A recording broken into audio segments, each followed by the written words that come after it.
So how exactly does a nation get made? Is it just lines on a map? A shared language? Or is it something forged in fire? Today, we're going to dive into the absolutely incredible story of France, a nation that wasn't so much born as it was hammered, shattered, and repeatedly reinvented out of this patchwork of different tribes and territories. We're going to break this epic story down into 6 crucial moments of transformation. We'll start at the very beginning and take it all the way to the questions France is still wrestling with today. All right, let's jump in. Okay, first things first, we have to get one thing straight. The idea of France was not a given.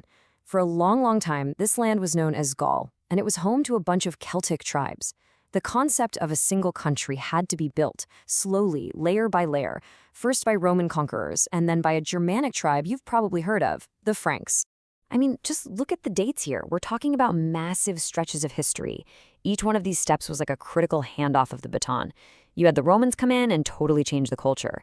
Then, as Rome started to crumble, the Franks just stepped right into that power vacuum.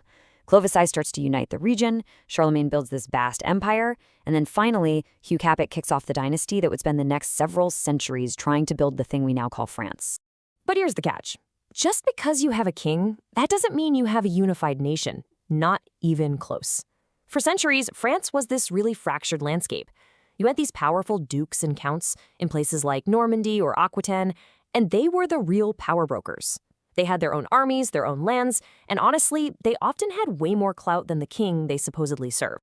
So, how in the world did the monarchy manage to turn this messy collection of territories into a single, centralized nation? Well, it was not easy. It was a brutal, centuries-long power struggle. This slide just lays out the whole conflict perfectly. It was a total tug-of-war. On one side, you got the king, whose actual direct power was often limited to his own lands right around Paris, the Ile-de-France. And on the other side, you've got his barons, with their own armies and total control over their local turf. The entire project of the French monarchy for generation after generation was to flip this dynamic, to slowly, painstakingly chip away at the nobles' power and pull it all towards the crown. Now this is fascinating. This quote comes from Charles V, one of the most powerful men in Europe at the time. And what's so telling is that even while France was this political mess, its language was becoming a powerhouse. It was becoming the language of diplomacy, of culture, of the aristocracy. So France was developing this immense cultural prestige long before it was ever a truly unified country. And that long, slow process of centralizing power? Well, it all culminates centuries later under this guy, Louis XIV. You know him as the Sun King.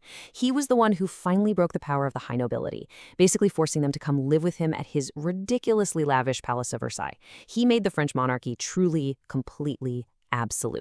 But, and this is a huge but, the very system of absolute monarchy that the kings had worked so hard to build would be spectacularly destroyed. This next reinvention, the French Revolution, well, it gave birth to modern French political identity, and it changed the world forever. So by the late 1700s, France is a global superpower, but it has a massive problem. It's totally broke. And the irony is, part of the reason they were broke is that they had helped fund the American Revolution.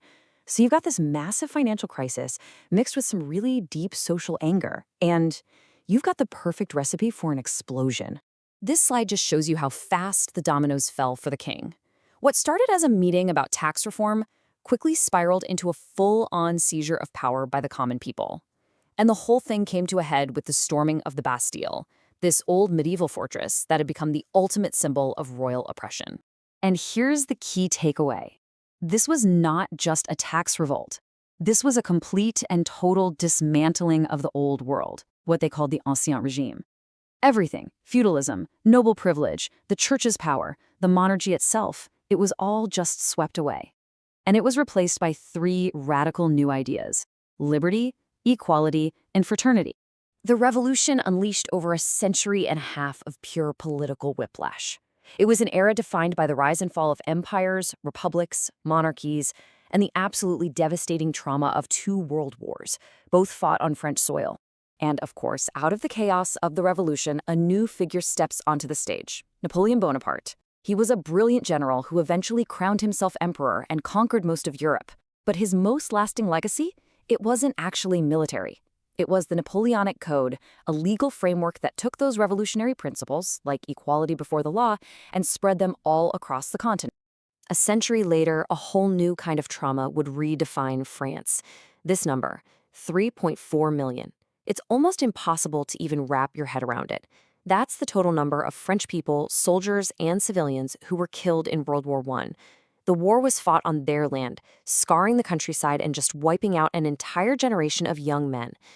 And if you can believe it, just 2 decades later, the country faced the ultimate humiliation, a swift, shocking defeat and occupation by Nazi Germany. This led to the really dark chapter of the Vichy regime, which collaborated with the Nazis, but it also led to the heroic rise of the French resistance, which fought from the shadows to liberate their country.